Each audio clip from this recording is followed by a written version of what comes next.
Welcome back to Boss JCB. I'm Carl. And I'm Ben. And this is Tech Talk. This afternoon, we're going to be talking about engine oil and fuel system. So, Ben, engine oil, probably one of the most important things you can do to your machine and upkeep of your engine. Lifeblood of the unit. It absolutely is. And recommended fluid on this, according to the operator's manual, 5W40. Synthetic. That's right. Synthetic. That's right. Fill. So, on this, Ben, do you happen to have a rag on you? I do have a rag.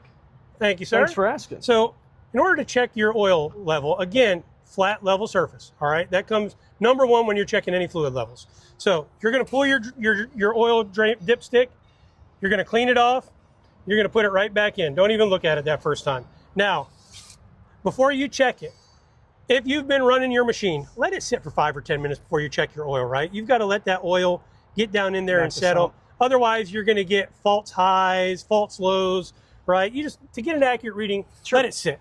So now it's sitting back in there. I'm going to look at it, and it should be on the dipstick between the full and the low mark. Looks good to me. As long as it looks good, you're good to go. Now, if it's a little low, right here at the top, you've got your drain fill port. If it's a little high, the only way to get it out is to drain a little bit of fluid out the bottom of the oil pan. In order to get to the oil pan on this machine, there is an access panel right underneath the back of the machine. You take the bolts off, and you've got a remote drain right there connected right to your oil pan. It's good to know. All right? So, moving over from there, we're going to go into our fuel system next, Ben. So with the fuel system on this, you've got your electric lift pump, you've got a fuel water separator or a sedimenter filter that they have right here on the Outback.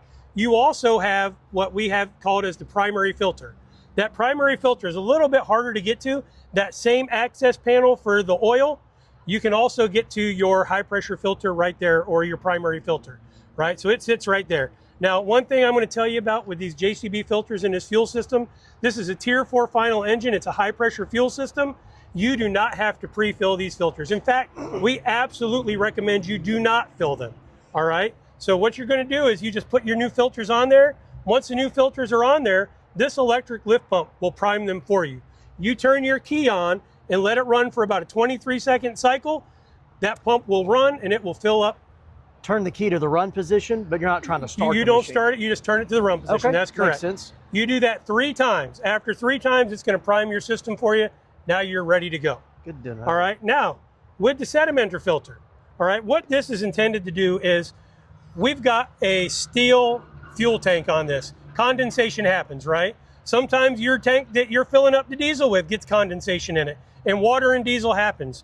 What this is going to do is it's going to stop that from getting inside your engine. So what happens is that from the tank, it comes through your sedimenter filter. This is a 5-micron filter. Down here at the bottom, you're going to see this glass ball right here. Water is heavier than diesel, so it's going to sink to the bottom along with any sediments you get inside of there. So you want to look at this every 10 and 50 hours.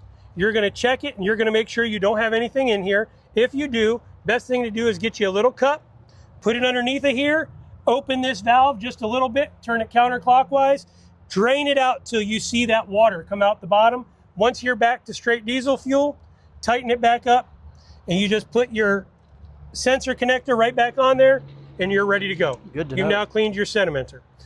And right below that, I neglected to mention earlier, you've also got your oil filter here. Now, I know it looks like it's upside down, but once you drain the oil out of this thing, it's so easy to get to here in this place. You'll learn to love that location of the oil filter. Earlier, you were talking about putting the filters on and getting them tight, do another quarter turn. Yeah, that's right, Ben. So when you put filters on, and it's not just this machine, it's any machine, it's your car, right? You don't have to crank those things down with every ounce of force that you have in your body. Get them tight. Once they're tight, give them a nice little quarter turn and just snug them down, right? With the oil filters, we always recommend just take a little bit of oil and rub it around the rubber seal that's on there so it doesn't stick. But that's all you got to do to them, and they'll hold tight. That rubber seal is going to keep them in place. Hey, great information, Carl. Thanks for sharing all this. Absolutely. Thank you, Ben. Absolutely.